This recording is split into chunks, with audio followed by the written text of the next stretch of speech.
Well, welcome everyone. Jessica Peterson over here at Purpose Powered People. I am super excited to have Mark here. Hello, Mark. How you doing? Awesome. I just got done serving food, volunteering, had to wear the beautiful hairnet in case you saw that on social media. So I took that off. My hair's a little crazy, but so tell me something awesome about your day, Mark. Well, I actually met with another potential client, and I landed the deal, so to speak. So yeah, it was very productive, very productive. 2 thumbs up. That's very productive. And I'm really excited to dive into more what you have to offer. I know you and I have had some conversations offline, and I'm really happy to hear about your family history. Your grandfather, your great grandfather, and from California. I know you have a passion for wine because I just saw your beautiful photos drinking wine. I'm going to a winery tonight. So share with us a little bit about your family history and how it evolved into who you are today and what you have to offer to this world. Well, yeah, I'm all about family. I come from, as far as I know, the largest family that I know of in Southern California, out of Southern California. I have at least 500 relatives that I physically know about. So it's quite big. Good Irish, German, Catholic family. Yeah, basically my family history started when my great-grandfather, who was a German guy looking for a new life, came to Southern California, and he was very young, but an entrepreneur from day one. And he delivered meats across the Los Angeles area. And in particular, he delivered to a city that wasn't a city yet. It was an area that took a day's ride, because you got to remember, they only had horses back then. So he delivered meat by horse and cart to a little community, or actually Orange Grove area, called Hollywood. And he would deliver the meats to the various houses, but this got to be quite grueling. And so he decided, I like this little new community that's developing. And he said, with refrigeration was always an issue. So he ended up working at the same time working with the largest ice deliverer. They didn't have refrigerators, so they delivered ice. And so he did meats and ice, and he says, this is kind of a far deal for ice. What if I set up a store in Hollywood? And that's what he did. He set up a store, and he brought customers in by being very, very customer oriented. Mm-hmm. And back in the day when there was the horses, what he would do is says, well, I bet I can get people to hang out at my store if I feed the horses. So he opened up a hay barn next to his shop, and he would feed the horses as the people shopped for meats and whatever else, and it became a place of congregation where the community would get together. And as this progressed over time, the automobile started taking over. And so he says, well, you know what? If I can feed the horses, I can feed the automobile. So he opened up with his 2 sons, who are now grown, across the street, and started a service station. And they called it Muller Brothers. And that was built up over time, and eventually he sold the store, and the 2 sons, developed Muller Brothers. And from 1915, when they opened it, to about 1940, they became the largest service station in the world. It was 4 city blocks big. They had restaurants. They sold anything with a car they did. They sold cars, service cars, sold tires, you name it, with anything with a car, clean cars, wash cars. And in fact, in the washing of the car part, they invented the car wash. It used to be a carousel, and then they said, what? We got to figure out a better way to do this. So they took the Henry Ford assembly line model and created the first assembly line car wash. And because they were in Hollywood, and this is the grand era of Hollywood, they would all the celebrities would come and work on their cars, and they use celebrity to market their situation tremendously. And they were all about marketing, everything about marketing. They would do contests, and they were marketing, but also customer service. So when people would wait for their cars, they had shoe shine guys that would literally do a dance routine. And I have old videos of that where they're dancing for the customers as they're shining their shoes, as they're waiting for their cars. So we've been always in the service of marketing uh, and serving the customer and serving the needs of the customer. And that's basically my motto, is that the customer is number one. I think in this day and age of technology that people sometimes forget that. And it's basically the needs and the wants of the people that you need to address, not, selling your product and moving on and developing those relationships. So that's, oh, by the way, it was at Sunset and Vine. So that's the area in Hollywood.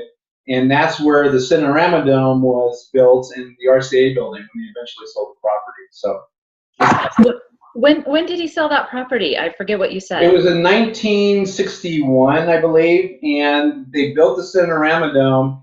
And the first movie, Cinerama Dome, was very unique in that it had a curved screen, and it was the largest screen in the world at the time.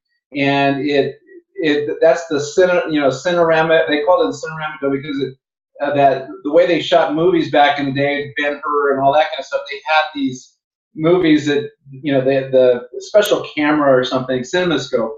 And the first movie that played there when they opened that movie theater was called The Mad, Mad, Mad, Mad World, which to this day is still my favorite movie. It's a comedy with a bunch of great old actors, and I sat down with my kids and watched it one day, and they loved it. And if they like it, it must be a classic, because my kids don't like my old movies, so to speak. Well, I love your story. I have something funny to share. The other day, my daughter said, "Mom, you're so old school." She goes, "Back in your day, they didn't even have cars." And I'm like, "How old do you think I am?" Hearing your story, I'm sitting here thinking, how old, they need to teach kids when cars came in. But what really impresses me about that story is your family always serviced customers, always came up with ways to serve them. And I just absolutely love it. So I know you have a firm belief to go ahead and carry that through your business. So tell us about your business today and how you got to this point and how you serve people. Yeah, I've always been a fan of technology, and I've always enjoyed it. And I used to represent artists actually, and I would sell to galleries all around the world. And I was basically an agent for the artists. And as the internet started expanding and getting bigger and bigger, a lot of services got hurt by that because of the fact that the artists who would go through me would go directly to public, and they could sell to public because they could have a gallery online, or they could, they go to a festival and then they'd have email. I mean, if you really think about it, World Wide Web really, it just celebrated its 25th birthday. And that is amazing in the sense of where we were only 25 years ago. So when your daughter makes a joke about, making cars, I mean, when I was in college, we didn't. It was a phone and a notepad.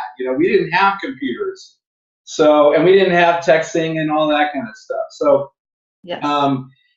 As the internet started changing industries like the art business as well as music business, I mean, music business has been changed in some ways good, in some ways bad. Everything's always a good and a bad with the internet. And I decided that the artists still needed to keep up with the technology. They may not need me to sell the artwork or whatever, but they still needed someone to take care of the technology. So I started doing websites for artists. And as in 2005, when I did that, a typical website would cost over 150 grand, and most artists can't afford that. So we were always looking for better ways to service our client base. And that's when a lot of things like WordPress came out and other types of things. And, so the cost started coming down. But what I also noticed is that the technology is moving so fast that people don't have time to deal with it. They don't want to learn it. It freaks them out.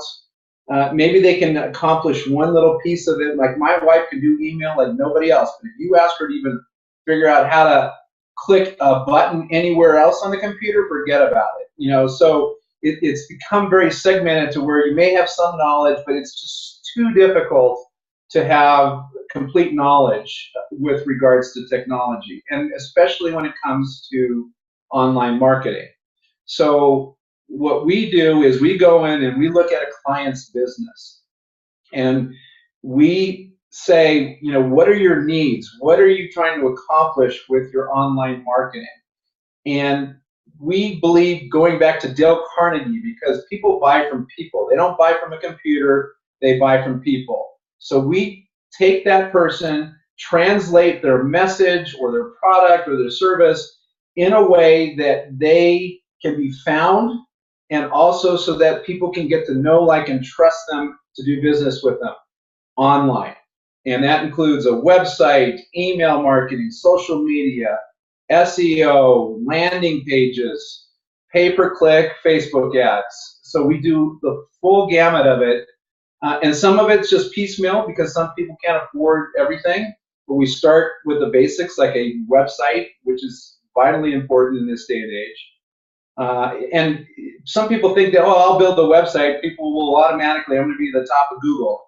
Well, there's over 3 billion websites right now. And if you're not actively marketing yourself online via your website and other avenues, you're never going to be found. You just aren't. So we really dig into the client's message and the content. We think content is king. It's absolute.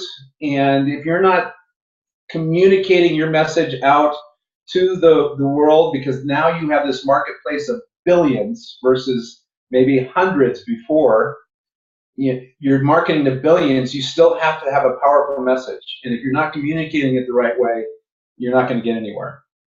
That's interesting how you bring up 25 years since the internet. I remember when the whole computer just came out. I was in high school, so 25 years ago in high school. And I'll never forget, they were so cautious of it in high school. They had us learn how to type on a computer, but they also said, we're cautious, we're going to have you all, the other half, learn to type on a typewriter.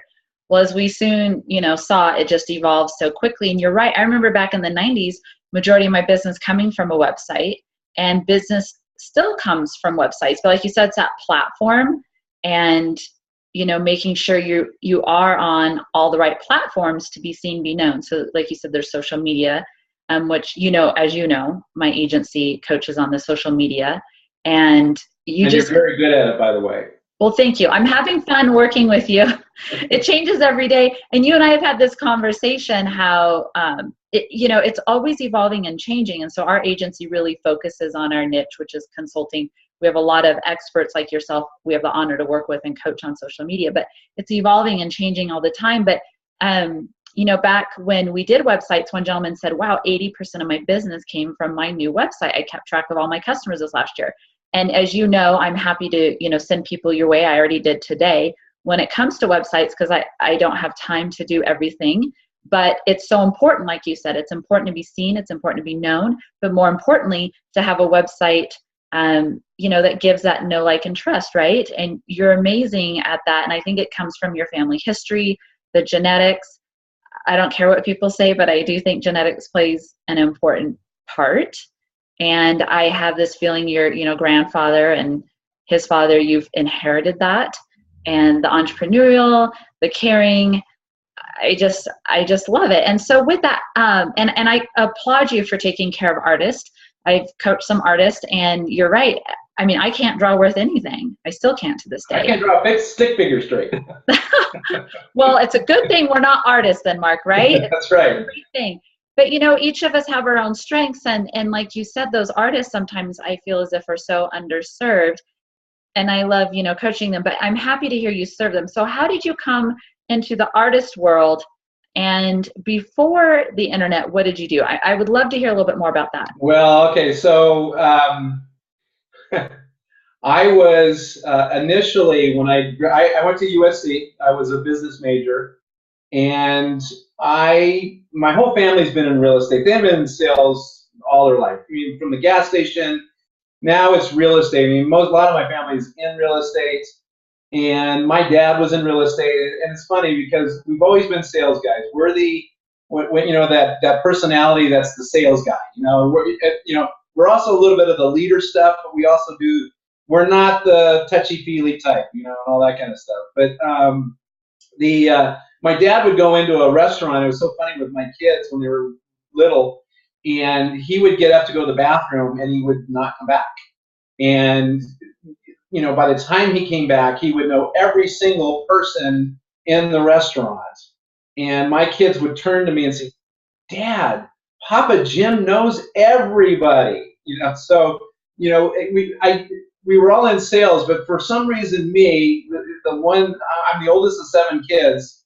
I kind of resisted my dad. I wanted to do things differently than my dad because, he was always embarrassing us because he was always so social, and we were sitting in the corner waiting for him as he, talking all the time, and that was embarrassing as a kid. So I decided to go the law route. I said, "Oh, I'm going to be a lawyer, so I can still speak, but I, don't have to." And so I went to law school, did that for a period of time, and I realized I loved the law, but I hated attorneys. Mm-hmm. Plain and simple. I really didn't like the adversarial system and all of that. So I went into being an accountant, and I became a CPA with Deloitte Haskins and Sales back in the day. And I enjoyed that, but it was numbers, and I like numbers. I mean, there's an analytical part of me that really enjoys that. But I couldn't get to the people, I mean, sometimes with the client, yes, but I really didn't get out there with the people. And my wife, who I knew from college, was an artist, and she went to work, and she realized at a very young age, artists struggle. I want to be managing artists. So she ended up being in the gallery business and then into the publishing business. So we represented artists to literally galleries all over the world. And we worked for a man, and at the time, he said, "I need help at a trade show to sell his artwork." And I got there, and for a weekend, that's what I did, and I fell in love with it. And the other part of it is she was making twice as much money as I am and working half the time. So there was a there as well. How long have you been married for? I mean, we ran that company for, gosh, almost 21 years. We represented. I mean, because we've been up through the bad times. I'm a lot older than you, so I was working back in the 80s, and we had that recession in the late 80s, and it almost put us under. And we said, "Okay, we got to figure something out." So we actually started working with a company called Harley Davidson, and we became licensed with Harley Davidson. And actually, that's where my legal background started coming into play, because we did licensing for all kinds of. I mean, I worked for Chevy, Mattel, and we did artwork for all these companies. And what I mean by artwork is people would buy the artwork to put in their house, and it had to be licensed because it had trademarks and logos and all that in the artwork. And so we were the official artist company for Harley Davidson. And I still ride a Harley Davidson. It's a passion with me. So it's still a part of me. We ended up breaking off from that guy because we wanted to own our thing. So we got out of being Harley art and back into regular art. And we did quite well. We represented a lot of foreign artists, in particular Russian artists. And we were very, very successful. But back in 2005, I said, you know what, it's changed. It was our best year ever in the art business, and I said, it's not going to continue because of the internet. Internet changed a lot of businesses, and especially if you were representing somebody like the music industry, the movie industry is struggling in some ways because of these pirating things that are going on with regards to art, artist produced material. So I said, if I can't if I can't represent them, I'd rather provide a service for them because they're going to still need it. And that's when I got into being an online marketing. So I'm curious, I don't know if you heard me, how long have you been married for? We'll be 30 years in May. 30 years. Wow, congrats. That is so awesome. In May. I'm 18 this January. So you don't, nowadays, unfortunately, don't just hear many past, 2, 3, 4 years. So what's been the secret to your wonderful marriage? You know what? It goes to know, like, and trust, believe it or not. And I honestly believe that the number one thing is trust. If you can't trust somebody, it won't work. It won't work. And, that doubt creeps in, and then you imagine things and all that stuff. It's pure trust. And I trust, she's my best friend. She's a soulmate. I mean, we have our ups and downs. I mean, we worked together for close to 25 years. And that's not easy. People go, "You're nuts."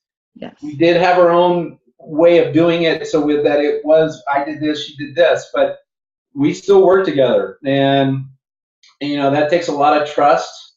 It was different because we had people under us. When we'd have a business fight, it was a lot different in look and feel than when someone is having an issue with their manager or whatever. Yes. Because we talk in a different way, and sometimes it wasn't the best way, and that I'm embarrassed about. But we got along, and she's truly the love of my life. And I mean, we've had some things happen in our life. I lost my first child to SIDS, and SID parents. I mean, it was our first, and it was back in 1990. And when you lose a child, there's two ways to go, and especially with SID parents. SID parents, the divorce rate is somewhere in the range of 80-85%. And because of the guilt and the pain and all of the stuff that goes with it. And we were the other way. We stuck together, and so we're the 15% and proud of it. But it changes you, and it changes your perspective on life. So we're soulmates. Wow, that I'm first of all, I'm really sorry to hear that, and unfortunately, it happens more than people realize. And that's fascinating you bring that up, because people I know who have gone through that with SIDS or losing, they end up getting divorced, and it just really breaks my heart to watch that. So I applaud you guys for sticking it through and sticking together and being so wonderful. So tell me this. Tell me of a raving fan or a great story you've had of helping someone. It's more about. I get joy when I help a client, and when you're talking technology, the eyes just glaze over. It just gets to be where they don't want to hear it. They just want it to happen. And sometimes, I deal with a lot of small businesses and speakers and people that are just starting out, and it's the last thing they want to worry about.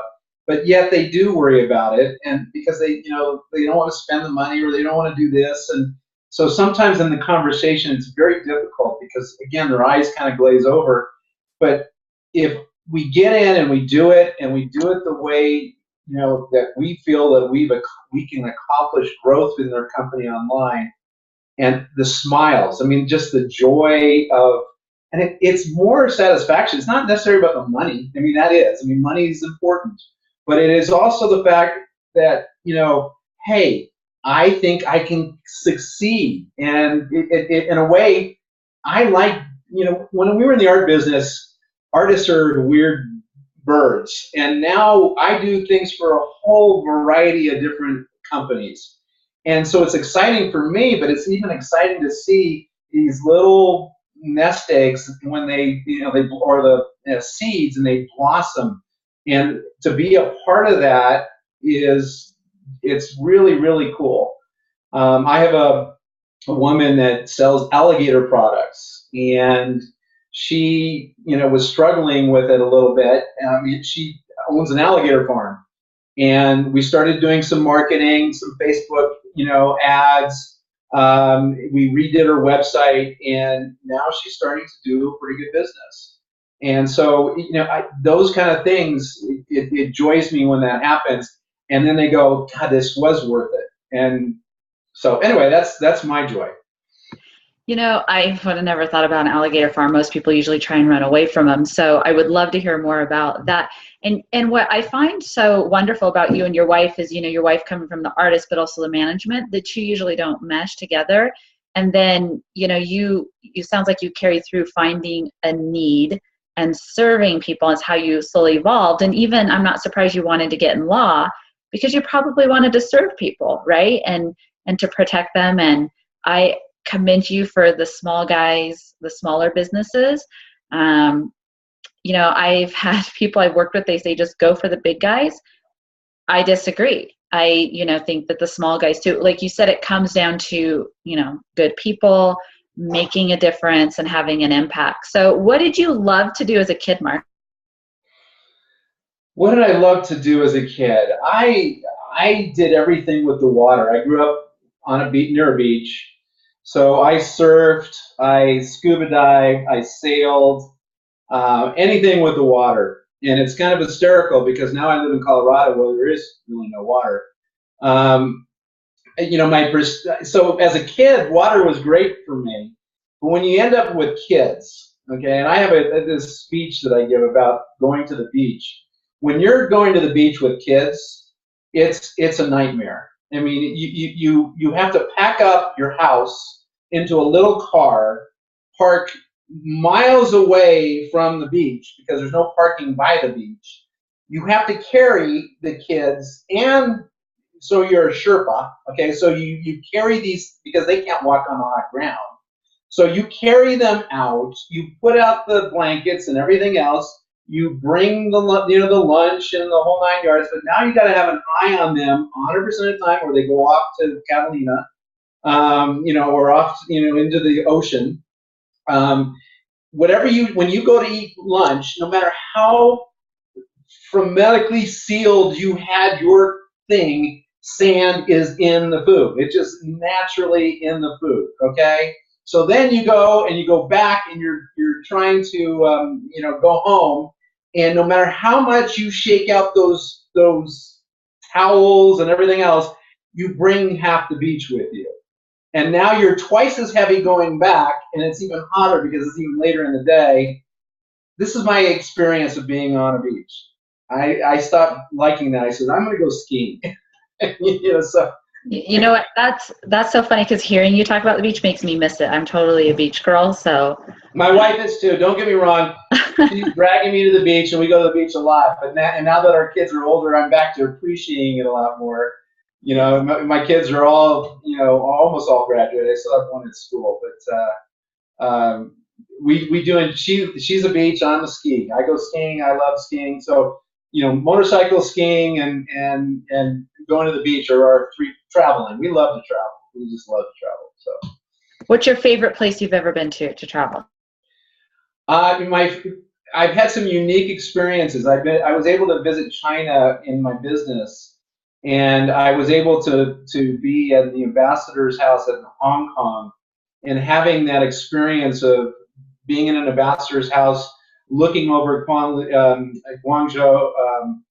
the Hong Kong, basically.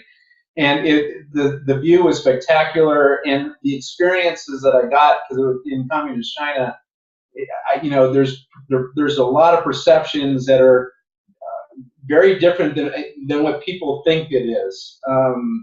It is a communist country, but it's a country of thousands and thousands of years of having a centralized government, whether it be the emperor or some sort of. So they are kind of a different breed of communism in that there's a lot of capitalism on the street, but the government's very communist. And I didn't expect that. You know what I mean? I had been to Berlin when it was behind the wall.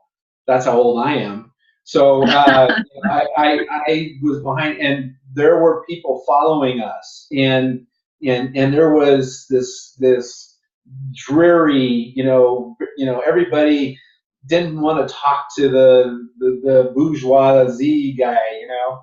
But the Chinese completely opposite. They're trying to steal your money. They're trying to. I mean, it's free enterprise at the street level like you've never seen it. I mean, it's crazy, crazy. So So what, say so that what those are the two, you know, between the communist Europe and the communist China, exotic places. Now I've been to, you know, Hawaii, and we used to own a house in Hawaii at one point, and so the beach part of it is pretty cool. So so we have to come back to that beach conversation because I don't know if you recall, all of us purpose-powered people are talking about getting together at Siesta Key, Sarasota. Have you been there? I have been all over Florida. Yeah, Okay. I've ridden a motorcycle. I used to go to Daytona for a rally there every year, so I'm very familiar with Florida. Yes. Okay, so that makes sense. So what were you doing over in China? You said it was for work? Yeah, we used to represent a lot of foreign artists, and our most famous artist was an artist by the name of Ting Xiao Kwang, and he was an artist that by the time we were going back to China, basically he left China because of communist China. To give you a story, when he was growing up or when he was first starting his artwork, Mao was in charge, and when Mao hated artists, hated anything that has anything Western. So what he would do was paint at night and destroy the painting in the morning. Paint at night, destroy the painting in the morning because he didn't want to be caught with it. That's how he learned how to paint, because he was taking Eastern type paint and comparing it to with color. There's not a lot of color in old Chinese art, and so he would add color from the European style of art and combine the two. But that was very communism, anti-Mao, and he started basically a school of painting called the Hunan School, and he became the leader of it.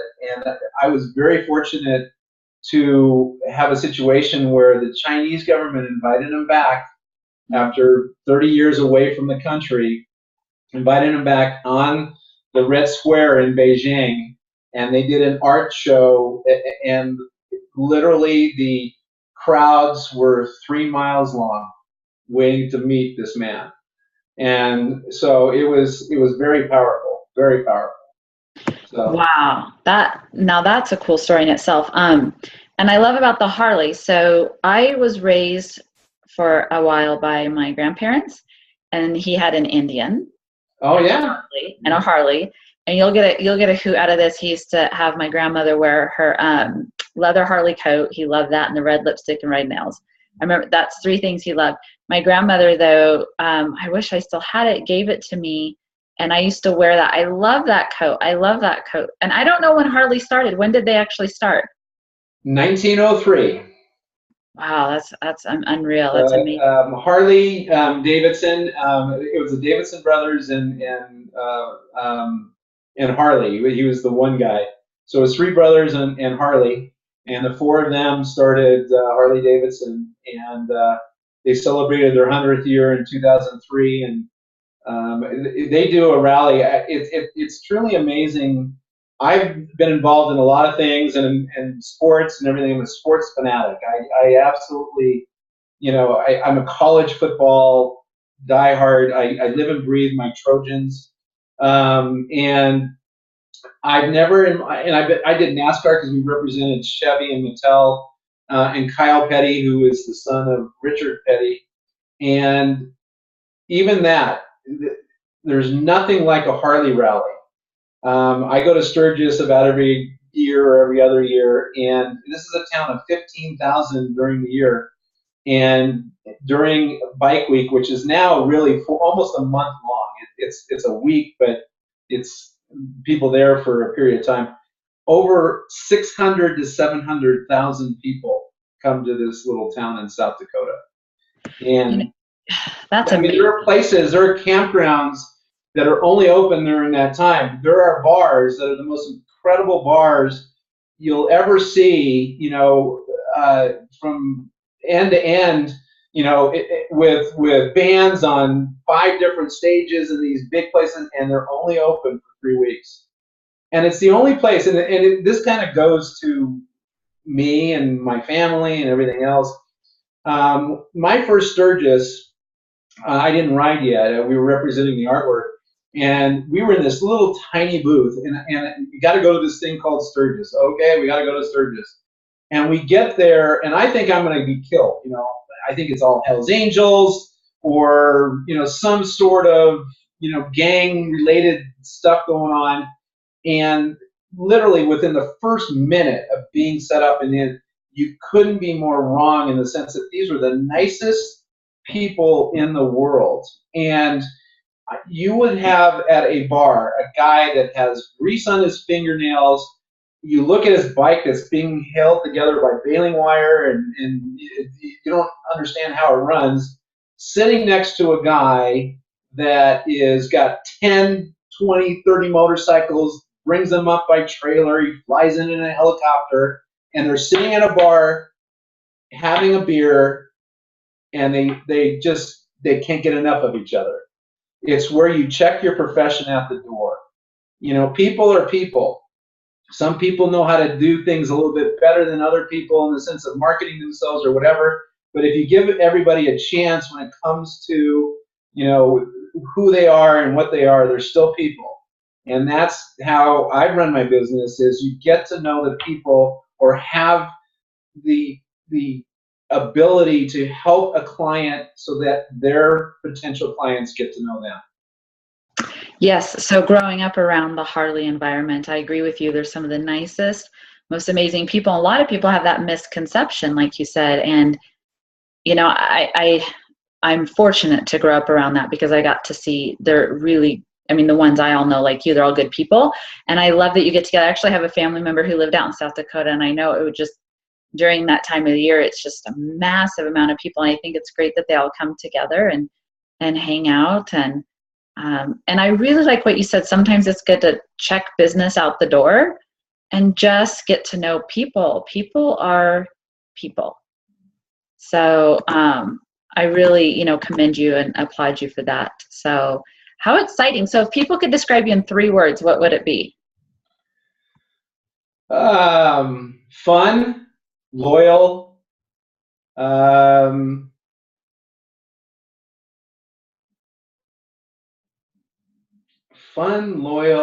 and honest. And adventurous probably too, right? Yes and no. Yes and no. Not from a physical standpoint. I'm more of skiing is definitely a physical thing, but I like to travel. I like to meet people. That's my goal in life, and my vision board and all that kind of stuff. It's almost all about travel. I could care less about the cars and the houses and all who cares? Those are just rooms. When you're traveling and you get to meet people, there's nothing better. And so my goal in life is literally to have a footprint everywhere on this earth. That's, Ooh. It's just as many places as I can experience, that I can physically experience. I love that. So what's the top on your radar? The top on my radar, I would like to go to Africa, in quite a few different ways. I would like to go help. I have a lot of friends that are they do the doctors thing where they go over there and they help. They go to Nigeria and Zimbabwe and a lot of those places to help people with their doctor. And I've always wanted to go do that. I also find it just, here's a people that is very poor, and yet they are very happy. This is what I get from my doctor friends. They don't have much, but they are still a very happy people overall. And it's because they make do with what they have, but they're all about community. They love to tell their stories. They love to meet, people, and they love the Americans. It's a place where, in this crazy world that's going bonkers in a lot of ways, Africa is still a place where we're looked up to. I think in that's Africa. So I would like to go there. I think my wife would like to go to Tahiti. So we have to go do this kind of thing. So why not do both? Yes, correct.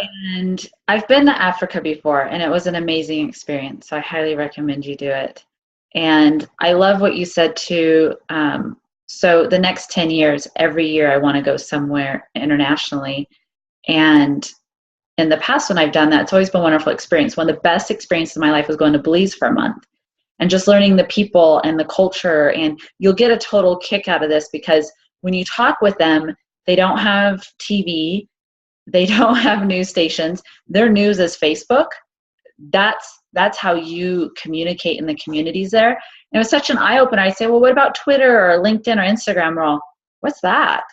And I try and explain it, and they're like, well, how is that different from Facebook? Suits all our needs, but they're very simple people in huts, and they're happy. They're very, very happy people. And I sit here, and I'll tell you, we lived in what would be considered here in the States probably something banned to live in, but out there that was luxury. And I'm sitting there crying, as you're being eaten up by bugs and everything, but you slowly adjust. But they're happy people. So I think that's cool that you want to go out there and experience more of those cultures and understand people and get to know people. Maybe we can all do that as purpose-powered people. Absolutely. I love to eat too, as you can tell. I love to eat. So there's nothing too exotic for me. I was throwing a lot of food in Japan because I would go there like 3 or 4 times a year, and I love it. So my wife again, she just wants. I haven't been to Japan. I have not been to Japan. What about Thailand or India? Have you been there? That's on the list. We want to go to Australia because we have a lot of friends in Australia, and I have not been to Australia either. And we had, as we were growing up, we had a lot of au pairs with our kids. And they're from Australia. And we stay in touch with them. So we're still very close. So that's on the radar too. My wife and I still want to see more of Europe. I mean, I haven't been to Spain. She has. I've been everywhere else, and there's other. But so there's so much in this world. I mean, there's a ton of it. I would love to go to Thailand, but I think my wife doesn't sleep well on the road, so she'd be a little worried about the heat and the bugs, and she's not as adventuresome as I am. Okay, then don't take her to Belize. I can tell you right now, the bugs. So let me ask you this. Do you have any fun stories throughout your life or childhood? Anything? I know I'm putting you on the spot here. So anything that stands out to you, Mark? When you grow up in as large a family as I could write a book, I could write a book on all the stories because we've had, some fun, some not so fun, but overall, when you're it's a party. We used to go to Palm Springs, and that's actually where my wife and I got married. We go every Easter out there, and it was a tradition with my family. And I come from a family of 7 with the 2 parents, and so we'd get a condo, and every kid got to bring a friend. So we'd have 14 of us plus the 2 parents, so 16. Sleeping in maybe a 2-bedroom condo. So you had bodies strewn all over the condo, sleeping on couches.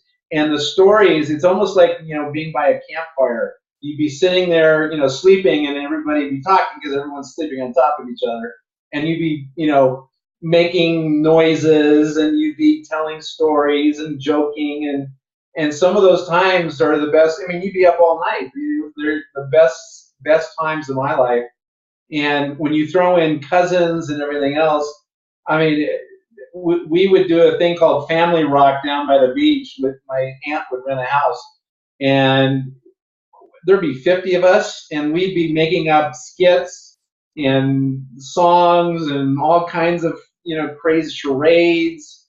And so yeah, I mean, family. I think and I think that's why I have such a strong family, and with my wife and my kids, and family is really important. And I think you forget, again, technology can be a sin if in the wrong hands, so to speak.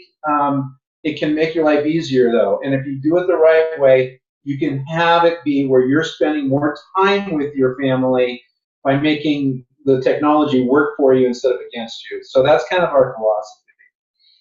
And I really I remember as a kid too, those stories. We have all the sleepovers and massive family get together. And, for us, it was out in the woods, out in the farm, and looking back, you're shocked you're still alive, and all the crazy stories. But that's what life's about, is out there, the adventures. You're right, social media is wonderful, has its benefits, and the internet, but it's always that balance.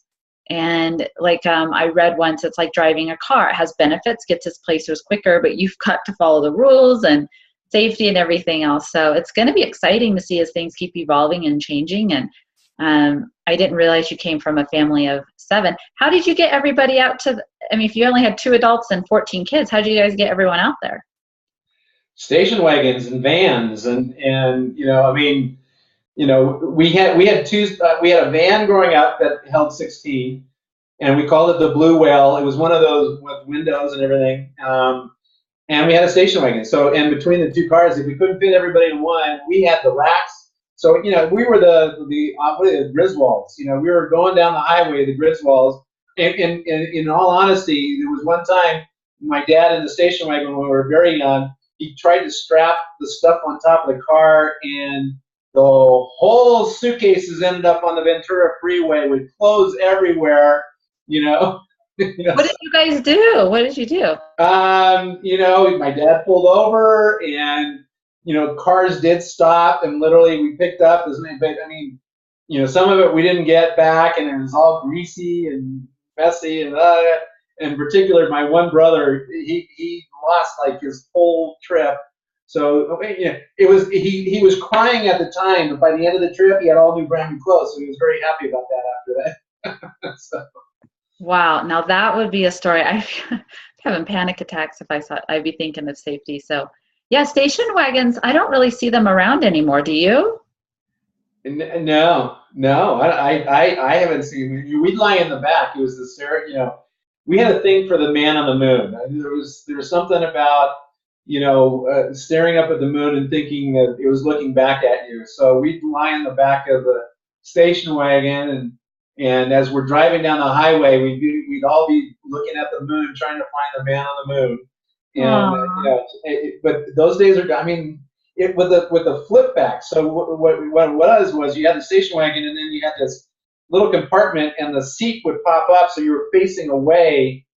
So you were looking the opposite direction. I remember that. All the people.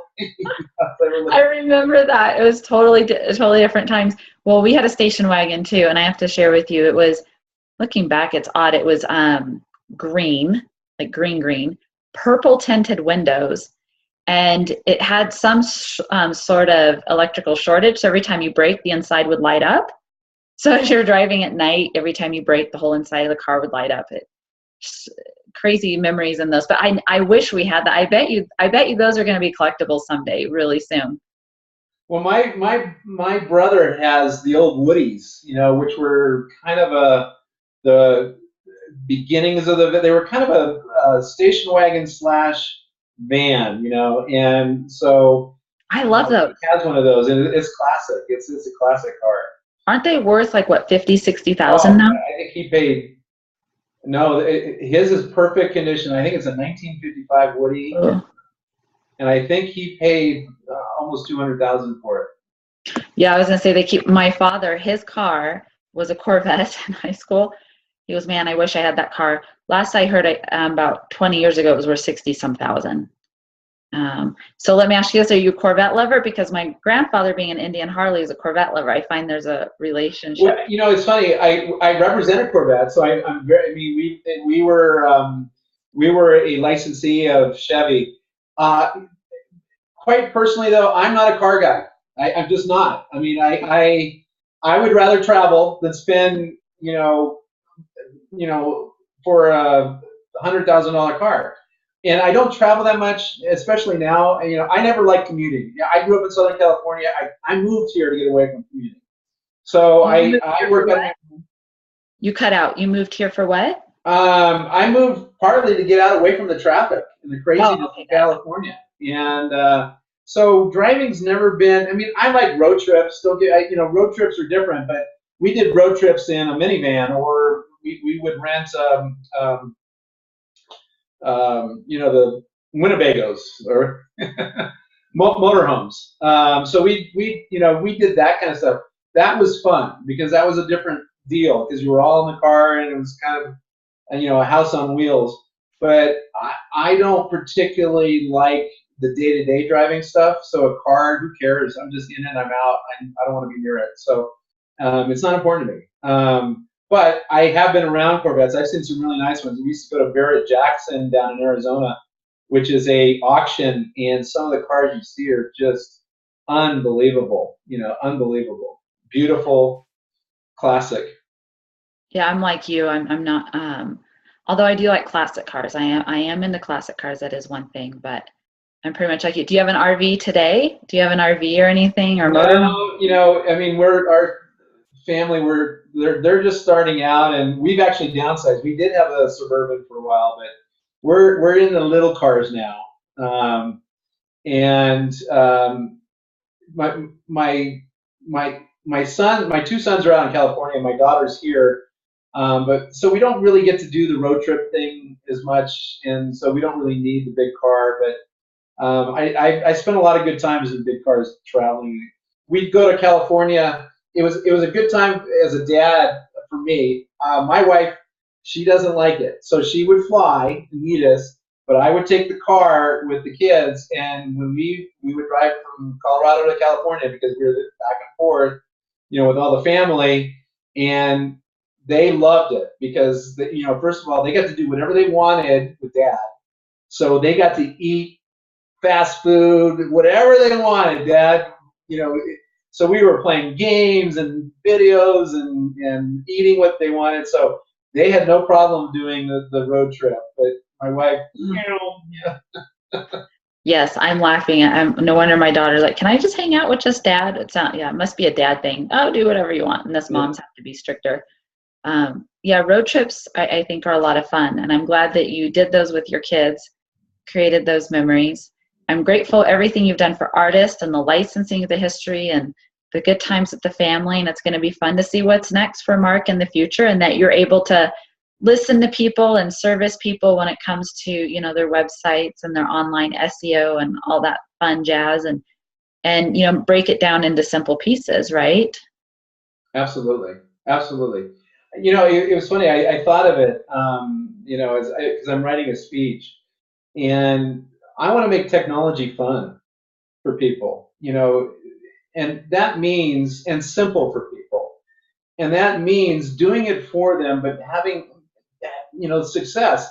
And if you have success with the marketing and you bring in the money, again, you get to have more fun. So instead of this negativity that is attached to technology, my goal is to make it to where, hey, technology can be fun, because it can give you more time.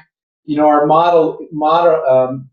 motto is generate traffic, make sales, and create time. Those are the three things that we go by. And creating that time is probably the most important part. Excuse me. So Wow, I like that slogan. Are you, so I know that you service people one-on-one, do it for them. Do you have courses, or is that coming out soon? that's coming up. That's coming up. Oh, We're in the middle of a book that will generate traffic, make sales, create time, and there will be a study course. We're trying to figure out what we're going to call it. We want to maybe call it the Trust Series. Trusting in the technology, trusting in developing the know, like, and trust factor. So we're kind of playing with some titles like the trust factor, or even the fun factor, because again, I want to make technology fun for people. And the way you do that is to show them how to generate more revenue and grow their business with online marketing. So ooh, I like the have fun part. And I don't know. I also know that rates really well in a heading for any marketing. One of my courses has have fun in it because, like you said, most people dread. Oh, got to do the website, got to do the SEO, I got to right. do social media. You got to have some fun, and once you get into it, it's really funny. I've had clients who say, "Oh, social media," and then once they learn how to use it all, this is actually fun. So it's kind of like websites. But once you get into it, I Yeah, I really mean, I think part of it is no one. I mean, I like I said, I've been developing this speech, and one of the first questions I asked the audience is, "Who thinks technology is fun?" Nobody raises their hand. and yet they're doing it. Why would you do something that you are not having fun doing? Do you think the product that you're going to be doing, if you're doing it, you think the product's going to be any good? No, because it's not fun. So if you can get over that mindset of having to do things all the time and saying, hey, let this guy do it. This is what he does. I get to focus on my business, my product, and everything else. Let him have the fun in technology. Because I tell my audience, look, I'm getting away from the actual coding, but I have little gerbils in the back office. They love to do this stuff because they don't like to talk to people. They like to do coding. I have one guy, he's the greatest guy, and he's actually a fun guy. But he says, I don't want to talk to people. I want to do coding. It's like puzzles for them. They're analytical types. They love that stuff. That's the people that should be doing it. Most entrepreneurs are not analyticals. There are some, I'm not saying that. I don't mean to be, but they tend to be leaders. They tend to be expressives, and because they're out there promoting their product or their business. And the little detail stuff just, oh God, it just makes some owners, they get hives and everything else. Well, let the gerbils do it, okay? Well, and you have that unique talent where you love to communicate with people, and you're right, because most web developers I know, I don't want to talk to the people. So we all have our strengths, right? So you love the people and the interest relationships, and then you got people who love the programming. Yes, you can program, I can program, but do we want to? No. Just like people who can program, they don't want to talk to people. So it's good that you're there to be able to communicate with the people, listen to their needs, and then translate it with your web developer. So, wow, we covered a lot. We covered a lot in an hour. How do you feel about today? I enjoy talking about this. I can do it all day long. I'm a storyteller. Gary, and for those of you who don't know, Gary Barnes, who's a part of this project, he's one of the best storytellers of all time. And I thought about this. The people I am attracted to are people that really enjoy telling good stories, and it's not about them. It's just about the story. It's not they're not bragging, or they're not, whatever. But they just, and they like to hear other people's stories almost as much as telling the stories by asking the questions and things that you need to do to bring out a person's story. So I like to hear other people's stories. So this is a joy. This is an absolute joy. Yes, I'm having so much fun, and I love to hear everybody's stories. I wish there was enough time to meet everybody in this world and hear everybody's story. But everybody has a story, and you can always learn something new from it. So if you could give top 3 lessons in life before we wrap up, Mark, what's top 3 pieces of advice? It could be business, it could be about life, anything. What's the 3 best advice you've ever received? 3 pieces. Gosh,